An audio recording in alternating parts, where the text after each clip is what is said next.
माननीय सदस्यगण, आज हम सदन में हमारे राष्ट्रीय गीत वंदे मातरम की 150 वर्ष की यात्रा का स्मरण कर रहे हैं। माननीय श्री बंकिम चंद्र चट्टोपाध्याय जी ने रचित वंदे मातरम की प्रत्येक पंक्ति में भारत की प्रकृति, मातृत्व, वात्सल्य, सौंदर्य और शक्ति का अद्भुत संगम है। ये गीत उस युग में आशा की ज्योति बनकर उभरा जब देश गुलामी के अंधकार से जूझ रहा था। ये गीत ने लाखों भारतीयों को अपने भीतर स्वतंत्रता का सपना देखने का साहस दिया। असंख्य स्वतंत्रता सेनानी फांसी के तख्ते पर चढ़ते हुए और गोलियों का सामना करते हुए, यातनाओं को सहते हुए अपने अंतिम क्षणों में भी वंदे मातरम का उद्घोष करते रहे और मातृभूमि के चरणों में अपना सर्वस्व अर्पित कर दिया।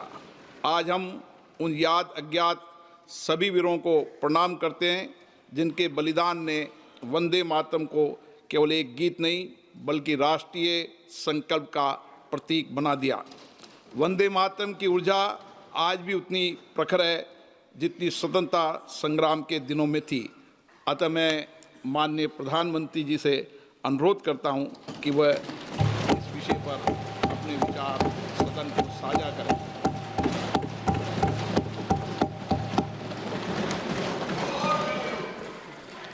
आदरणीय अध्यक्ष महोदय, मैं आपका और सदन के सभी माननीय सदस्यों का हृदय से आभार व्यक्त करता हूं कि हमने इस महत्वपूर्ण अवसर पर एक सामूहिक चर्चा का रास्ता चुना है। जिस मंत्र ने, जिस जयघोष ने देश की आजादी के आंदोलन को ऊर्जा दी थी, प्रेरणा दी थी, त्याग और तपस्या का मार्ग दिखाया था, उस वंदे मातरम का पुण्य स्मरण करना इस सदन में हम सबका ये बहुत बड़ा सौभाग्य है और हमारे लिए गर्व की बात है कि वंदे मातरम के 150 वर्ष निमित्त इस ऐतिहासिक अवसर के हम साक्षी बन रहे हैं।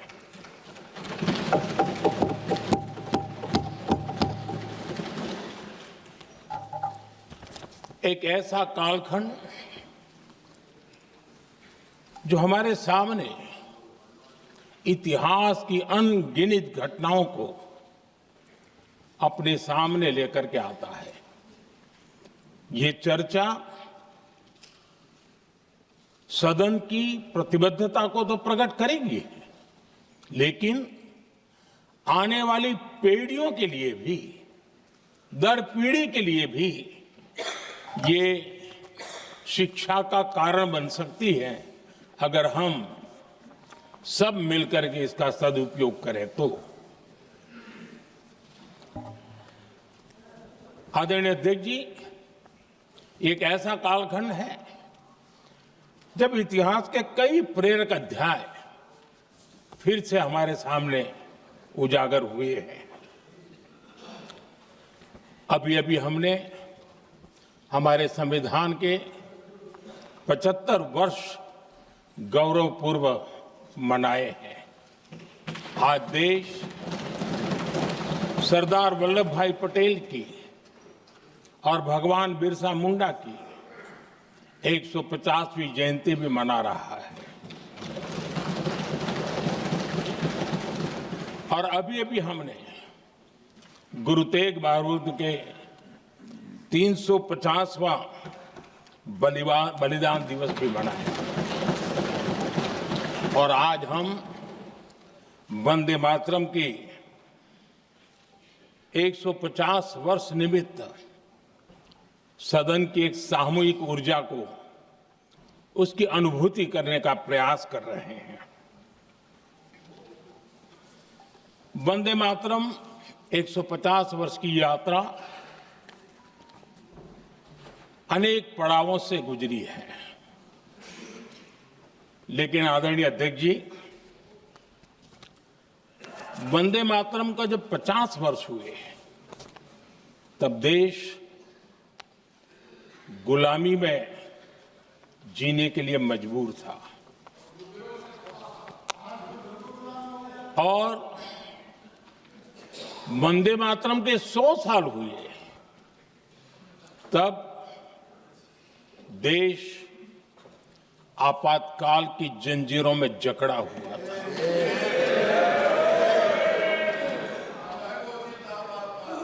जब वंदे मातरम 100 साल के अत्यंत उत्तम पर्व था, तब भारत के संविधान का गला घोंट दिया गया था। जब वंदे मातरम 100 साल का हुआ, तब देशभक्ति के लिए जीने मरने वाले लोगों को जेल के सलाखों के पीछे बंद कर दिया गया था। जिस वंदे मातरम के गीत ने देश को आजादी की ऊर्जा दी थी, उसके जब 100 साल हुए तो दुर्भाग्य से एक काला कालखंड हमारे इतिहास में उजागर हो गया। हम लोकतंत्र के गिरोह में थे।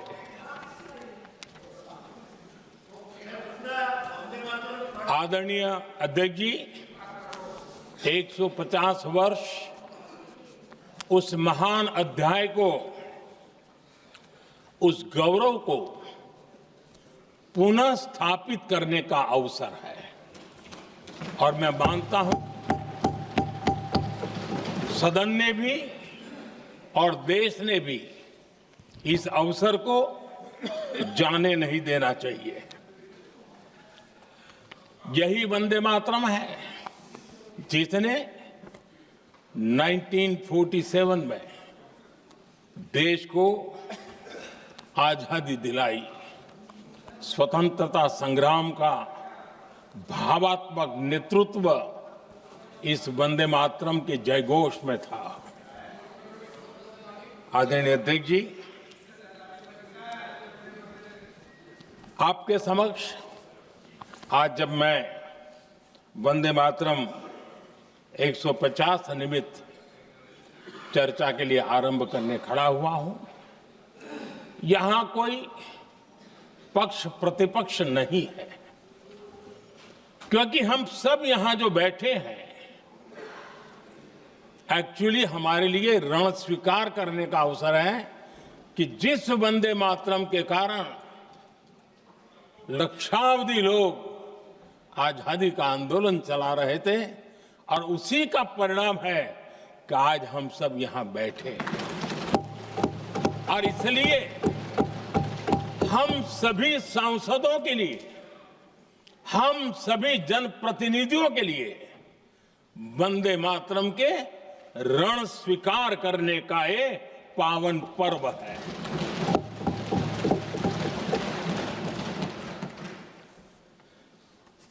और इससे हम प्रेरणा लेकर के वंदे मातरम की जिस भावना ने देश की आजादी का जंग लड़ा,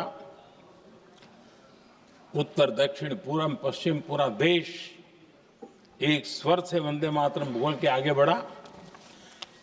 फिर से एक बार अवसर है, आओ हम सब मिल के चले, देश को साथ लेके चले।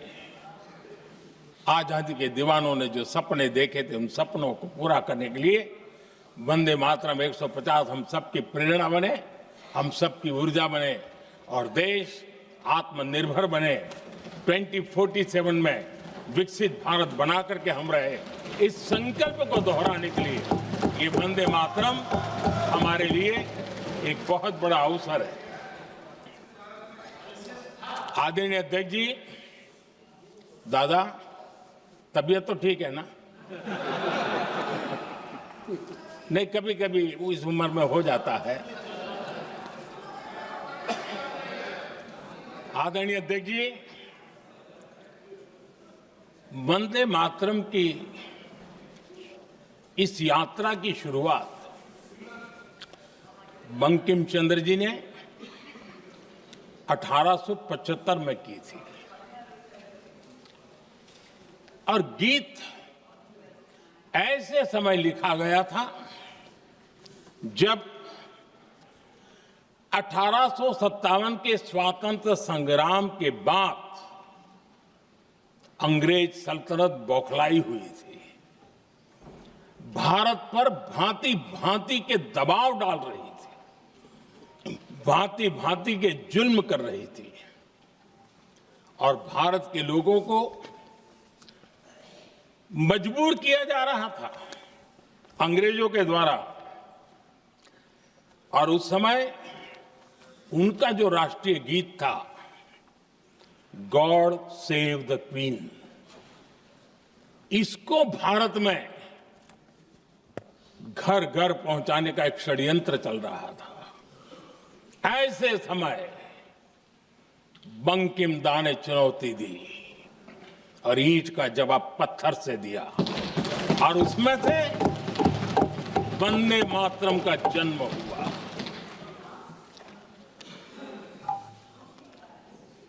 इसके कुछ वर्ष बाद 1882 में जब उन्होंने आनंद मठ लिखा तो इस गीत का उसमें समावेश किया गया। आदरणीय अध्यक्ष जी, वंदे मातरम ने उस विचार को पुनर्जीवित किया था जो हजारों वर्ष से भारत की रग रग में रचा बसा था।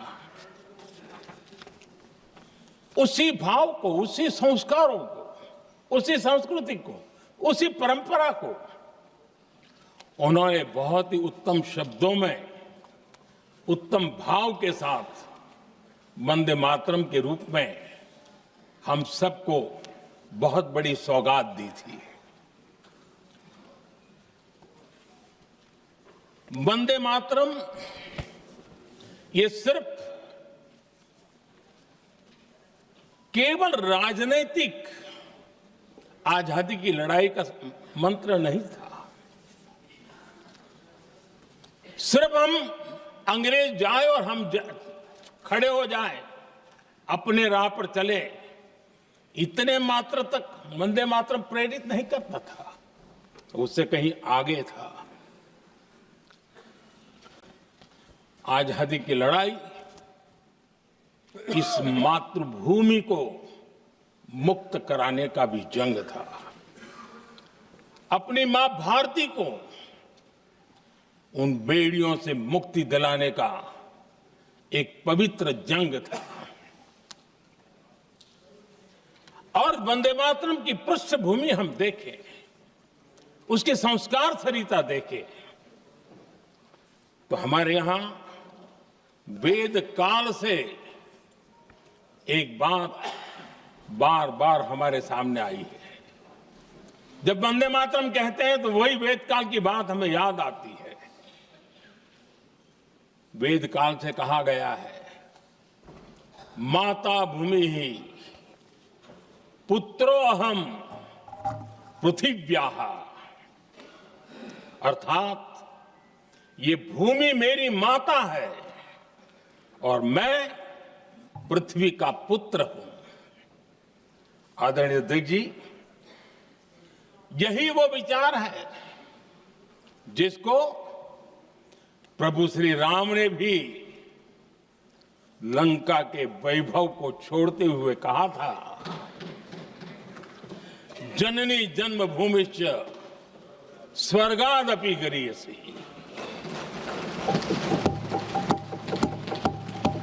वंदे मातरम यही महान सांस्कृतिक परंपरा का एक आधुनिक अवतार है।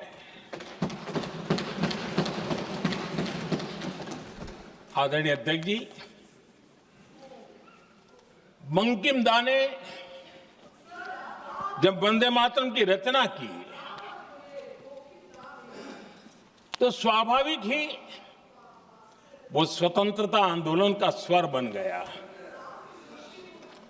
पूरब से पश्चिम, उत्तर से दक्षिण, वंदे मातरम हर भारतीय का संकल्प बन गया। इसलिए वंदे मातरम की स्तुति में लिखा गया था, मातृभूमि स्वतंत्रता की वेदिका पर मदोमय, मातृभूमि स्वतंत्रता की वेदिका पर मोदमय, स्वार्थ का बलिदान है यह शब्द है वंदे मातरम। है सजीवन मंत्र भी यह विश्व विजयी मंत्र भी, शक्ति का आह्वान है यह शब्द वंदे मातरम। उष्ण शोणित से लिखो, वक्षस्थली को चीरकर, वीर का अभिमान है यह शब्द वंदे मातरम। आदरणीय अध्यक्ष जी, कुछ दिन पूर्व जब वंदे मातरम 150 का आरंभ हो रहा था तो मैंने उस आयोजन में कहा था, वंदे मातरम हजारों वर्ष की सांस्कृतिक ऊर्जा भी थी, उसमें आजादी का जज्बा भी था और आजाद भारत का विजन भी था। अंग्रेजों के उस दौर में एक फैशन हो गई थी भारत को कमजोर, निकम्मा, आलसी, कर्महीन, इस प्रकार भारत को जितना नीचा दिखा सके ऐसी एक फैशन बन गई थी। और उसमें हमारे यहां भी जिन्होंने तैयार किए थे वो लोग भी वही भाषा बोलते थे। तब बंकिमदा ने उस हीन भावना को भी झकझोरने के लिए और सामर्थ्य का परिचय कराने के लिए वंदे मातरम के भारत के सामर्थ्यशाली स्वरूप को प्रकट करते हुए आपने लिखा था, त्वं ही दुर्गा दश प्रहरण धारिणी, कमला कमल दल विहारिणी, वाणी विद्या दायिनी, नमामि त्वाम नमामि कमलाम, अमलाम अतुलाम, सुजलाम सुफलाम, मातरम वंदे मातरम। अर्थात भारत माता ज्ञान और समृद्धि की देवी भी है और दुश्मनों के सामने अस्त्र शस्त्र धारण करने वाली चंडी भी है।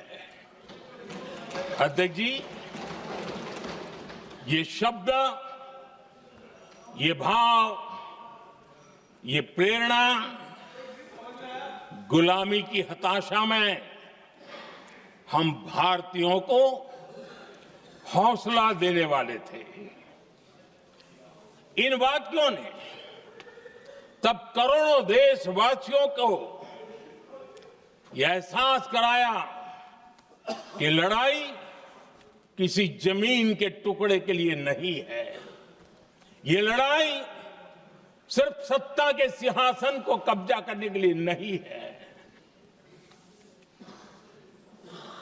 ये गुलामी की बेड़ियों को मुक्त कर हजारों साल की महान जो परंपराएं थी, महान संस्कृति, जो गौरवपूर्ण इतिहास था, उसको फिर से पुनर्जन्म कराने का संकल्प इसमें था।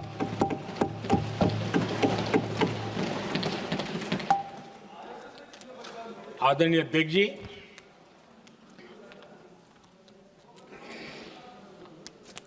वंदे मातरम इसका जो जन जन से जुड़ाव था,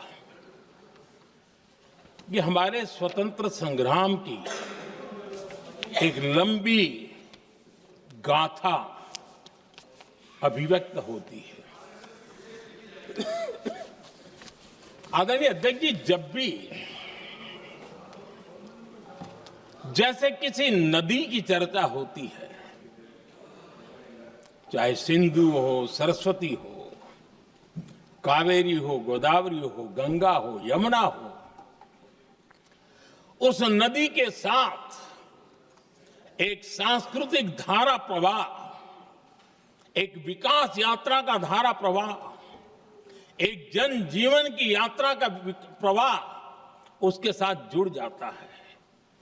लेकिन क्या कभी किसी ने सोचा है कि आजादी जंग के हर पड़ाव, वो पूरी यात्रा वंदे मातरम की भावनाओं से गुजरता था, उसके तट पर पल्लवित होता था। ऐसा भाव काव्य शायद दुनिया में कहीं उपलब्ध नहीं होगा। आदरणीय अध्यक्ष जी,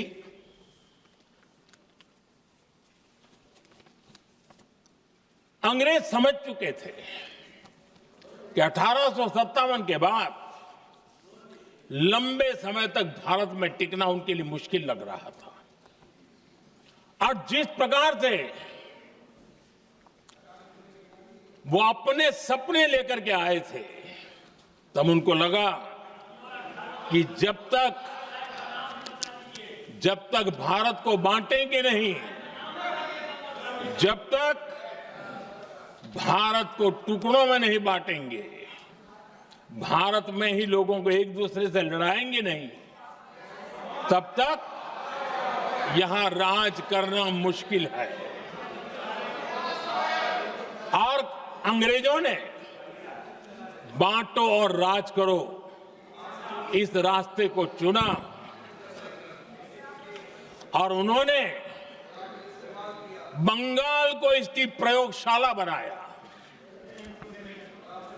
क्योंकि अंग्रेज भी जानते थे वो एक वक्त था जब बंगाल का बौद्धिक सामर्थ्य देश को दिशा देता था, देश को ताकत देता था, देश को प्रेरणा देता था। और इसलिए अंग्रेज भी चाहते थे कि बंगाल का ये जो सामर्थ्य है वो पूरे देश की शक्ति का एक प्रकार से केंद्र बिंदु है। और इसलिए अंग्रेजों ने सबसे पहले बंगाल के टुकड़े करने की दिशा में काम किया। और अंग्रेजों का मानना था कि एक बार बंगाल टूट गया तो ये देश भी टूट जाएगा, और वो यावत चंद्र दिवाकरो राज करते रहेंगे, ये इनकी सोच थी। 1905 में अंग्रेजों ने बंगाल का विभाजन किया, लेकिन जब अंग्रेजों ने 1905 में ये पाप किया तो वंदे मातरम चट्टान की तरह खड़ा रहा। बंगाल की एकता के लिए वंदे मातरम गली गली का नाद बन गया था, और वही नारा प्रेरणा देता था। अंग्रेजों ने बंगाल विभाजन के साथ ही भारत को कमजोर करने के बीच और अधिक बोने की दिशा पकड़ ली थी। लेकिन वंदे मातरम एक स्वर एक सूत्र के रूप में अंग्रेजों के लिए चुनौती बनता गया और देश के लिए चट्टान बनता गया। आदरणीय अध्यक्ष जी, बंगाल का विभाजन तो हुआ, लेकिन एक बहुत बड़ा स्वदेशी आंदोलन खड़ा हुआ, और तब वंदे मातरम हर तरफ गूंज रहा था। अंग्रेज समझ गए थे कि बंगाल की धरती से निकला बंकिम दा का ये भाव सूत्र,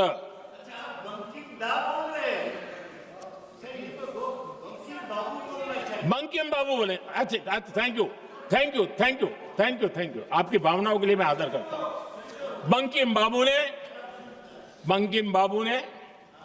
थैंक यू दादा, थैंक यू। हाँ, आपको तो दादा कह सकता हूं ना, वरना उसमें भी आपको इतराज हो जाएगा। बंकिम बाबू ने ये जो भाव विश्व तैयार किया था, उनके भाव गीत के द्वारा उन्होंने अंग्रेजों को हिला दिया।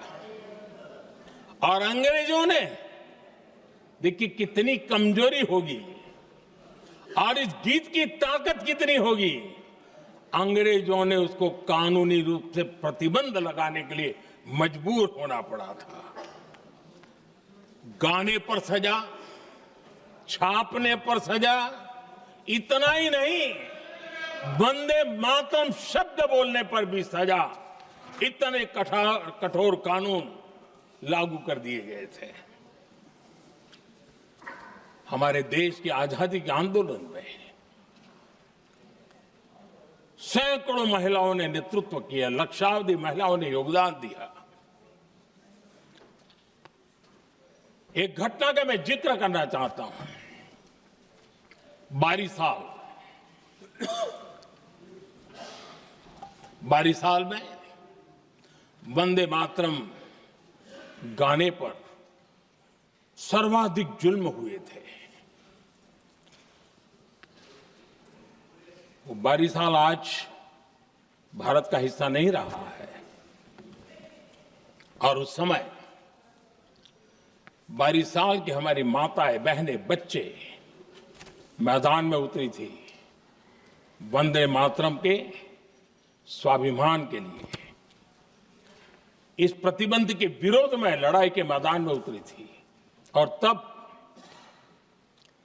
22 साल की एक वीरांगना श्रीमती सरोजिनी बोस, जिन्होंने उस जमाने में वहां की भावना को देखिए, और उन्होंने कहा था कि वंदे मातरम जो प्रतिबंध लगा है, जब तक ये प्रतिबंध नहीं हटता है, मैं अपनी चूड़ियां जो पहनती हूं निकाल दूंगी। भारत में वो एक जमाना था, चूड़ी निकालना यानी महिला के जीवन की एक बहुत बड़ी घटना हुआ करती। लेकिन उनके लिए वंदे मातरम की वो भावना थी, उन्होंने अपनी सोने की चूड़ियां, जब तक वंदे मातरम प्रतिबंध नहीं हटेगा मैं दोबारा नहीं धारण करूंगी, ऐसा बड़ा व्रत ले लिया था। हमारे देश के बालक भी पीछे नहीं रहे थे। उनको कोड़े की सजा होती थी, छोटी छोटी उम्र में उनको जेल में बंद कर दिया जाता। और उन दिनों खास करके बंगाल की गलियों में लगातार वंदे मातरम के लिए प्रभात फेरियां निकलती थी। अंग्रेजों के नाक को दम कर दिया था। और उस समय एक गीत गूंजता था बंगाल में, जाए जाबे जीवोनो चोले, जाए जाबे जीवोनो चोले, जोगो तो माजे तोमार काजे, वंदे मातरम बोले। अर्थात हे मां, संसार में तुम्हारा काम करते और वंदे मातरम कहते जीवन भी चला जाए तो वो जीवन भी धन्य है। ये बंगाल की गलियों में बच्चे कह रहे हैं। ये गीत उन बच्चों की हिम्मत का स्वर था, और उन बच्चों की हिम्मत ने देश को हिम्मत दी थी। बंगाल की गलियों से निकली आवाज देश की आवाज बन गई थी।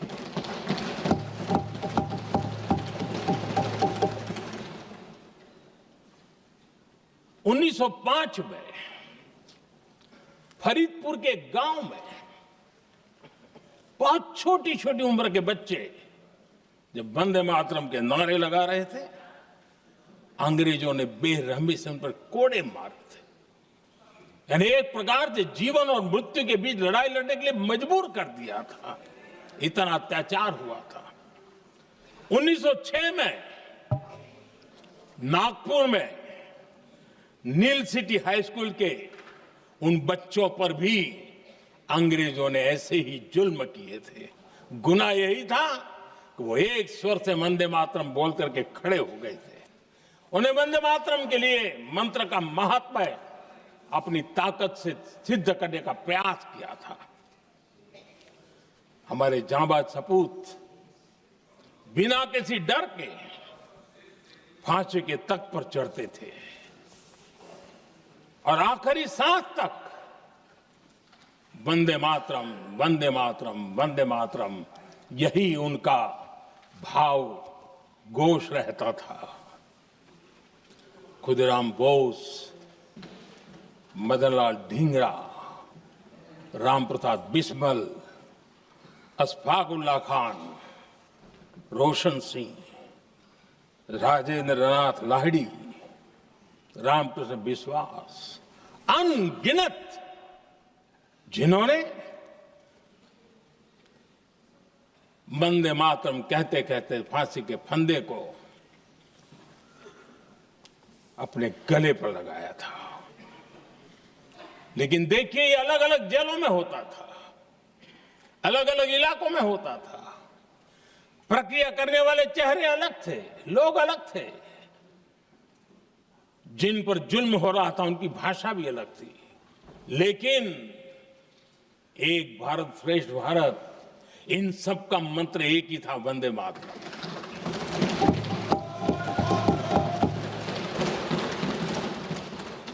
चटगांव की स्वराज क्रांति, जिन युवाओं ने अंग्रेजों को चुनौती दी, वे भी इतिहास के चमकते हुए नाम है। हरगोपाल बाग, पुलिन विकास घोष, त्रिपुर सेन, इन सब ने देश के लिए अपना बलिदान दिया। मास्टर सूर्यसेन को 1934 में जब फांसी दी गई, तब उन्होंने अपने साथियों को एक पत्र लिखा और पत्र में एक ही शब्द की गूंज थी और वो शब्द था वंदे मातरम।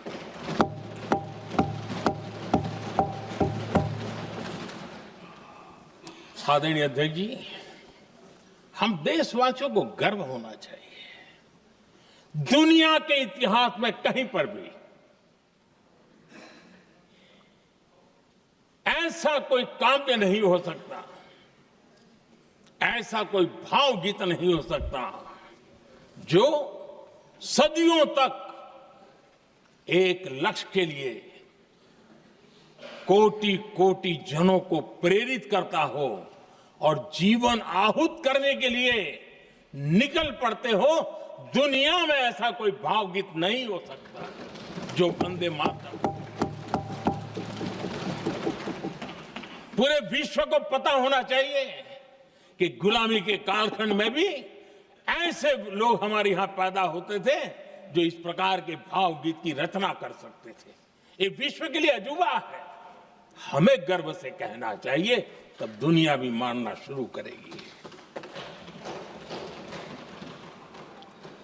ये हमारी स्वतंत्रता का मंत्र था, ये बलिदान का मंत्र था, ये ऊर्जा का मंत्र था, ये सात्विकता का मंत्र था, ये समर्पण का मंत्र था, ये त्याग और तपस्या का मंत्र था, संकटों को सहने का सामर्थ्य देने का ये मंत्र था, और वो मंत्र वंदे मातरम था। और इसलिए गुरुदेव रविंद्रनाथ टैगोर ने लिखा था, उन्होंने लिखा था, एकी सूत्रे बांधी आछी सोहोस्टोटी मौन, একই কার্যে সঁপি আছি সহস্র জীবন वंदे मातरम अर्थात एक सूत्र में बंधे हुए सहस्त्र मन, एक ही कार्य में अर्पित सहस्त्र जीवन, वंदे मातरम। ये रविंद्रनाथ टैगोर जी ने लिखा। आदरणीय अध्यक्ष जी, उसी कालखंड में वंदे मातरम की रिकॉर्डिंग दुनिया के अलग अलग भागों में पहुंची और लंदन में जो क्रांतिकारियों की एक प्रकार से तीर्थ भूमि बन गया था, वो लंदन का इंडिया हाउस, वीर सावरकर जी ने वहां वंदे मातरम गीत और वहां ये गीत बार बार गूंजता था। देश के लिए जीने मरने वालों के लिए वो एक बहुत बड़ा प्रेरणा का अवसर रहता था। उसी समय बिपिन चंद्र पाल और महर्षि अरविंद घोष, उन्होंने अखबार निकाले। उस अखबार का नाम भी उन्होंने वंदे मातरम रखा। यानी डगर डगर पर अंग्रेजों की नींद हराम करने के लिए वंदे मातरम काफी हो जाता था और इसलिए उन्होंने इस नाम रखा। अंग्रेजों ने अखबारों पर रोक लगा दी तो मैडम भिकाजी कामा ने पेरिस में एक अखबार निकाला और उसका नाम उन्होंने वंदे मातरम रखा।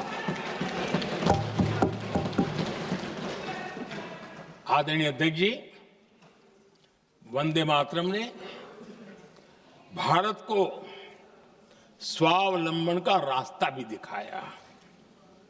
उस समय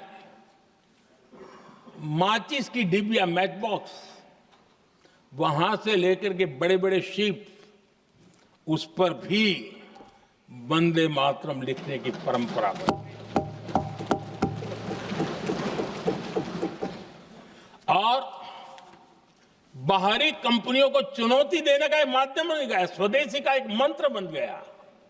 आजादी का मंत्र स्वदेशी के मंत्र की तरफ विस्तार होता गया।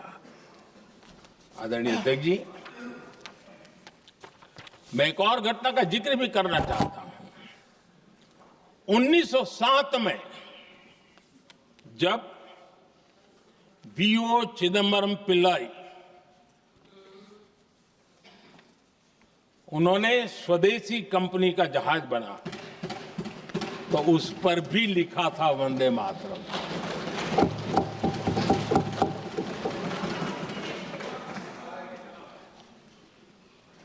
राष्ट्र कवि सुब्रमण्य भारती ने वंदे मातरम को तमिल में अनुवाद किया, स्तुति गीत लिखे। उनके कई तमिल देशभक्ति गीतों में वंदे मातरम की श्रद्धा साफ साफ नजर आती है। शायद सभी लोगों को, हो सकता है तमिलनाडु के लोगों को पता हो, लेकिन सभी लोगों को ये बात का पता ना हो कि भारत का ध्वज गीत वी सुब्रमण्यम भारती ने ही लिखा था। उस ध्वज गीत का वर्णन, जिस पर वंदे मातरम लिखा हुआ था, तमिल में इस ध्वज गीत का शीर्षक था ताइन माणी कोडी पारीर,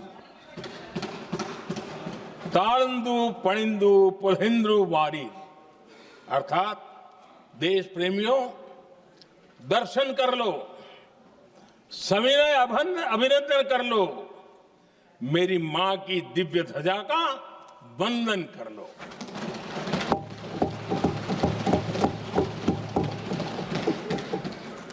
आदरणीय अध्यक्ष महोदय, मैं आज इस सदन में वंदे मातरम पर महात्मा गांधी की भावनाएं क्या थी वो भी रखना चाहता हूं। दक्षिण अफ्रीका से प्रकाशित एक साप्ताहिक पत्रिका निकलती थी, इंडियन ओपिनियन, और इस इंडियन ओपिनियन में महात्मा गांधी ने 2 दिसंबर 1905 जो लिखा था उसको मैं कोट कर रहा हूं। उन्होंने लिखा था, महात्मा गांधी ने लिखा था, गीत वंदे मातरम जिसे बंकिम चंद्र ने रचा है पूरे बंगाल में अत्यंत लोकप्रिय हो गया है। स्वदेशी आंदोलन के दौरान बंगाल में विशाल सभाएं हुई जहां लाखों लोग इकट्ठा हुए और बंकिम का यह गीत गाया। गांधी जी आगे लिखते हैं, ये बहुत महत्वपूर्ण है। वो लिखते हैं, ये 1905 की बात है। उन्होंने लिखा, यह गीत इतना लोकप्रिय हो गया है जैसे ये हमारा नेशनल एंथम बन गया है।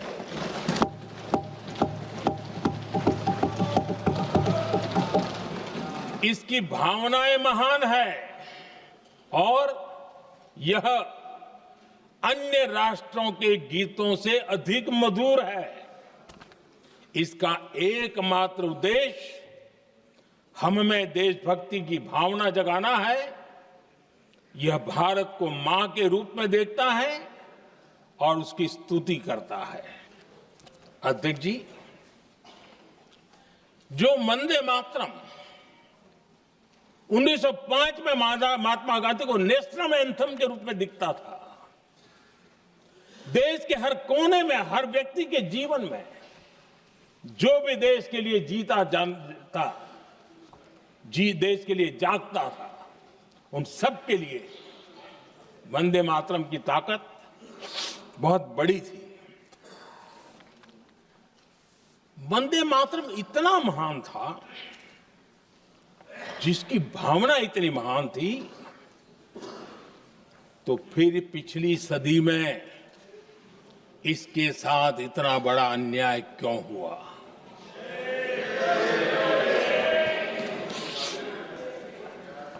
वंदे मातरम के साथ विश्वासघात क्यों हुआ?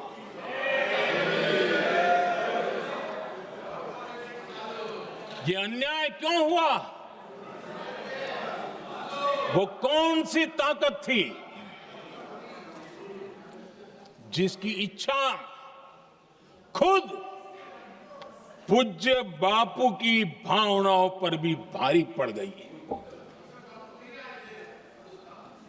जिसने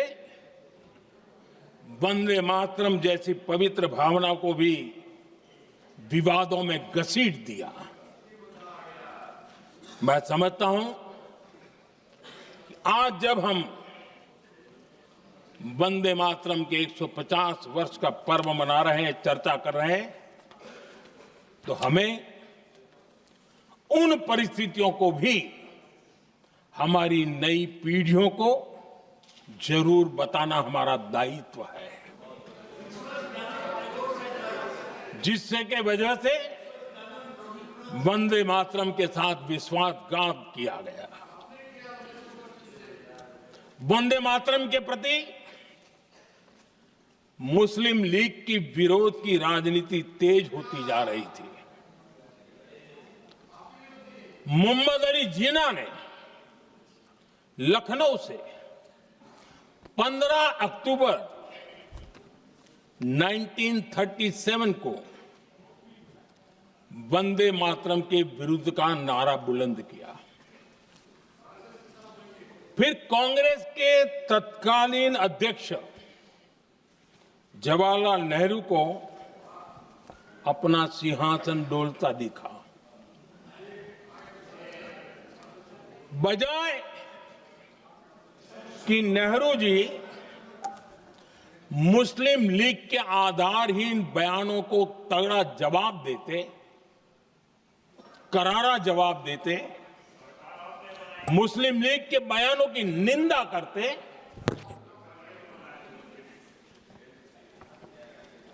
और वंदे मातरम के प्रति खुद की भी और कांग्रेस पार्टी की भी निष्ठा को प्रकट करते हैं। लेकिन उल्टा हुआ। वो ऐसा क्यों कर रहे वो तो पूछा ही नहीं, न जाना, लेकिन उन्होंने वंदे मातरम की ही पड़ताल शुरू कर दी। जिन्ना के विरोध के 5 दिन बाद ही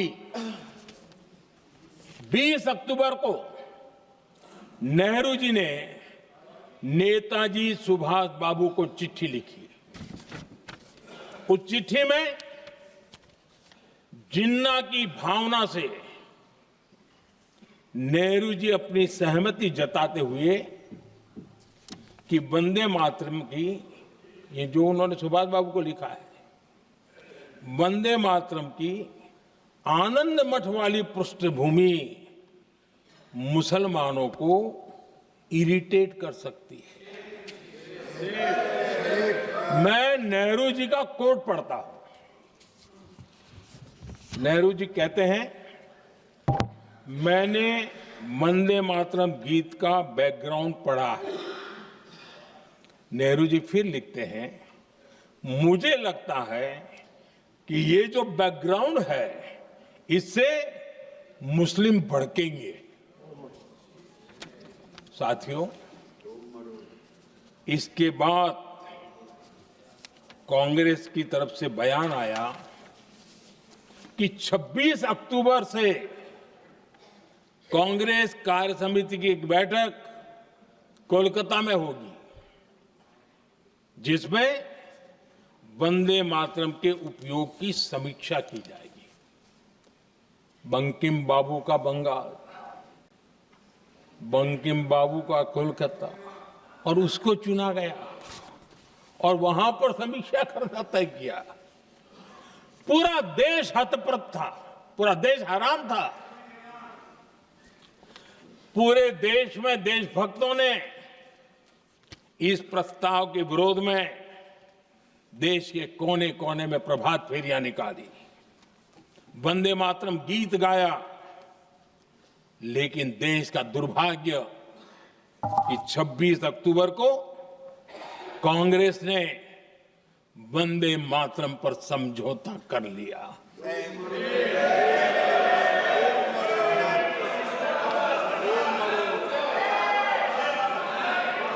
वंदे मातरम के टुकड़े करने के फैसले में, वंदे मातरम के टुकड़े कर दिए। उस फैसले के पीछे नकाब ये पहना गया, चोला ये पहना गया कि ये तो सामाजिक सद्भाव का काम है। लेकिन इतिहास इस बात का गवाह है कि कांग्रेस ने मुस्लिम लीग के सामने घुटने टेक दिए और मुस्लिम लीग के दबाव में किया।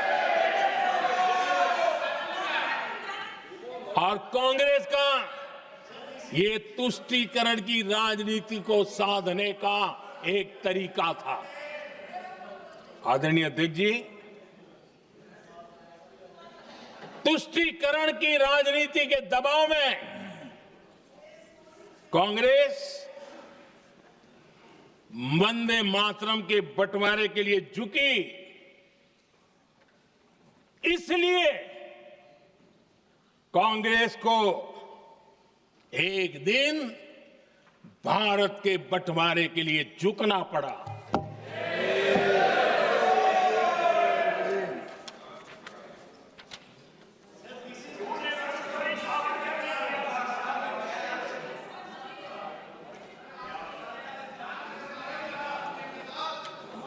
मुझे लगता है कांग्रेस ने आउटसोर्स कर दिया है।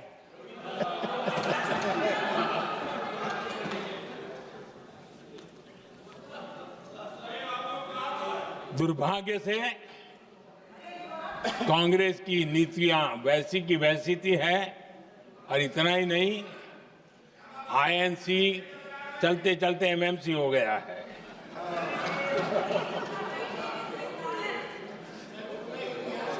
आज भी कांग्रेस और उसके साथी और जिन जिन के नाम साथ कांग्रेस जुड़ा हुआ है, सब वंदे मातरम पर विवाद खड़ा करने की कोशिश करते हैं।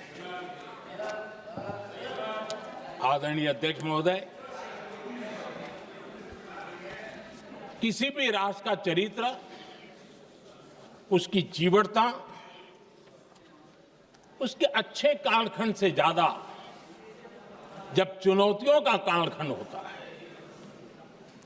जब संकटों का कालखंड होता है, तब प्रकट होती है, उजागर होती है और सच्चे अर्थ में कसौटी से कसी जाती है।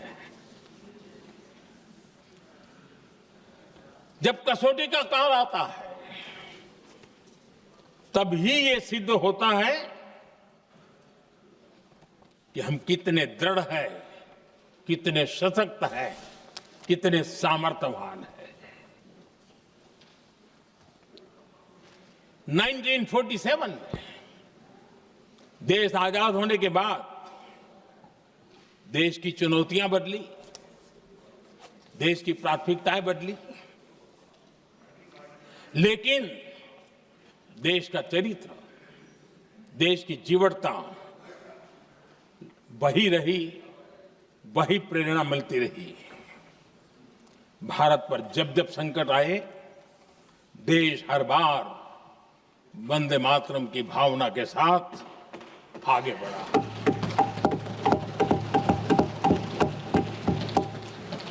बीच का कालखंड कैसा गया जाने दो, लेकिन आज भी 15 अगस्त 26 जनवरी की जब बात आती है, हर घर तिरंगा की बात आती है, चारों तरफ वो भाव दिखता है, तिरंगे झंडे फहराते।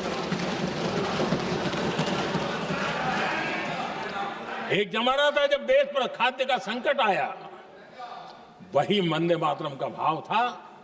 मेरे देश के किसानों ने अंदर के भंडार भर दिए और इसके पीछे भाव वही है, वंदे मातरम। जब देश की आजादी को कुचलने की कोशिश हुई, संविधान के पीठ पे छुरा भोंक दिया गया, आपातकाल थोप दिया गया, यही वंदे मातरम की ताकत थी कि देश खड़ा हुआ और परास्त करके रहा। देश पर जब भी युद्ध थोपे गए, देश को जब भी संघर्ष की नौबत आई, यही वंदे मातरम का भाव था। देश का जवान सीमाओं पर अड़ गया और मां भारती का झंडा फहराता रहा, विजय श्री प्राप्त कर। कोरोना जैसा वैश्विक महासंकट आया, यही देश उसी भाव से खड़ा हुआ, उसको भी परास्त करके आगे बढ़ गया। आदरणीय अध्यक्ष जी, यह राष्ट्र की शक्ति है, यह राष्ट्र को भावनाओं से जोड़ने वाला सामर्थ्यवान एक ऊर्जा प्रवाह है, ये चेतना प्रवाह है, ये संस्कृति की अविरल धारा का प्रतिबिंब है, उसका प्रकटीकरण है। ये वंदे मातरम हमारे लिए सिर्फ स्मरण करने का काल नहीं, एक नई ऊर्जा, नई प्रेरणा का लेने का काल बन जाए और हम उसके प्रति समर्पित होते चले। और मैंने पहले कहा, हम लोगों पर तो कर्ज है वंदे मातरम का। वही वंदे मातरम है जिसने वो रास्ता बनाया, जिस रास्ते से हम यहां पहुंचे हैं, और इसलिए हमारा कर्ज बनता है।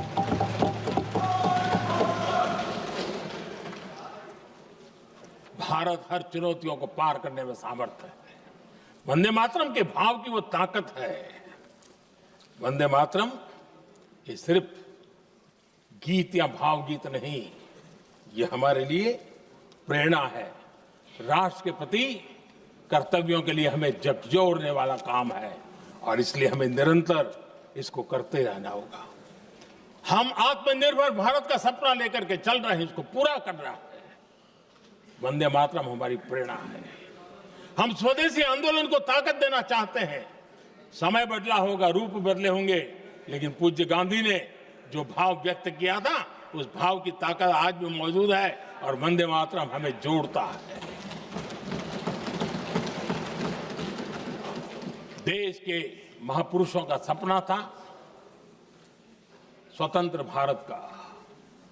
देश की आज की पीढ़ी का सपना है समृद्ध भारत का। आजाद भारत का सपने को सिंचा था वंदे भारत की भावना है, वंदे मातरम की भावना ने। समृद्ध भारत के सपने को सिंचेगा वंदे मातरम की भावना। उसी भावना को लेकर के हमें आगे चलना है और हमें आत्मनिर्भर भारत बनाना। 2047 में देश विकसित भारत बन के रहे।